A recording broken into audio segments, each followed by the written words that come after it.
السلام علیکم، امید کرتی ہوں کہ آپ سب خیریت سے ہوں گے۔ تو آج میری کہانی کا عنوان ہے میاں کنجوس۔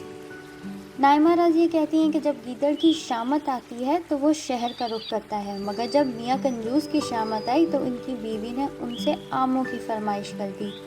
میاں کنجوس کا اصل نام حامد خان تھا، مگر محلے کا ہر چھوٹا بڑا کنجوسی کی وجہ سے ان کو میاں کنجوس کہتا تھا۔ خیر، میاں کنجوس نے فرمائش سن تو لی، پھر بہت ہمت کر کے اپنے صندوق میں سے کچھ پیسے نکالے اور بہت شان سے اپنی جیب میں رکھ کر بازار کا رخ کیا۔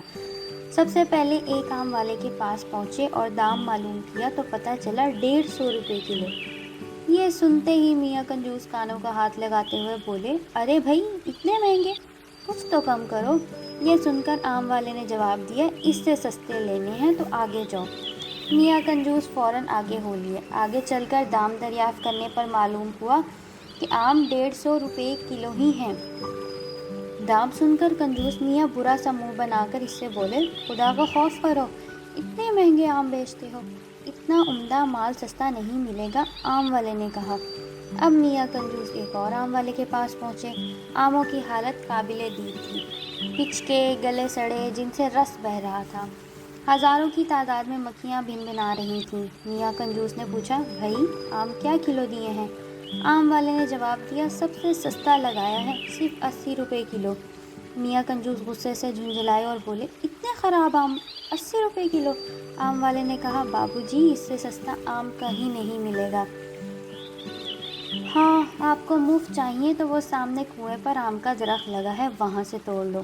یہ سن کر میاں کنجوس بہت خوش ہوئے اور بھاگے بھاگے جا کر کنویں پر چڑھ گئے اور اچھل اچھل کر آم توڑنے لگے۔ اچانک ان کا پیر پھسل گیا اور میاں کنجوس کنویں میں جا گرے۔ وہ تو خیر ہوئی کہ کنواں خشک تھا، مگر میاں کنجوس گرتے ہی اٹھ کھڑے ہوئے اور کپڑے جھاڑ کر کنویں میں پڑے ہوئے آم اٹھا کر جھولی میں بھرنے لگے۔ مگر جب اوپر نظر اٹھائی تو وہ بہت پریشان ہوئے کہ اب کنویں سے کس طرح نکلا جائے۔ یہ خیال آتے ہی میاں کنجوس لگے چیخنے چلانے۔ اسی وقت ادھر سے ایک گھوڑا گاڑی والا گزرا۔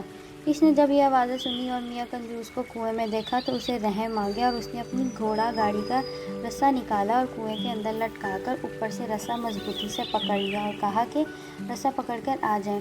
میاں کنجوس نے ایسا ہی کیا، مگر ابھی ذرا سا ہی چڑھے تھے کہ گھوڑا گاڑی والا ان کا وزن نہ سہ سکا اور دھڑام سے کنویں میں آن گرا اور میاں کنجوس دوبارہ کنویں میں پریشان ہو کر چلانے لگا۔ ان کے ساتھ گھوڑا گاڑی والے نے بھی چلانا شروع کر دیا۔ اچانک اس آم کے درخت کا مالک وہاں پہنچ گیا۔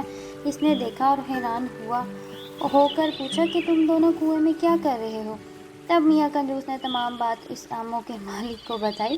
مالک نے کہا، اگر آپ مجھے 200 روپے دیں تو میں آپ کو نکال دوں گا۔ یہ سن کر میاں کنجوس نے چاروں ناچار وعدہ کر لیا۔ جب دونوں کو مالک نے باہر نکال دیا تو میاں کنجوس نے مجبوراً 200 کے نوٹ مالک کو دیے اور خالی ہاتھ گھر آ گئے۔ امید کرتی ہوں کہ آپ سب کو یہ میاں کنجوس والی کہانی پسند آئی ہوگی، اور اگر آپ اسی طرح کی کہانیاں سننا چاہتے ہیں تو میرے چینل کو سبسکرائب کریں اور لائک بھی کریں۔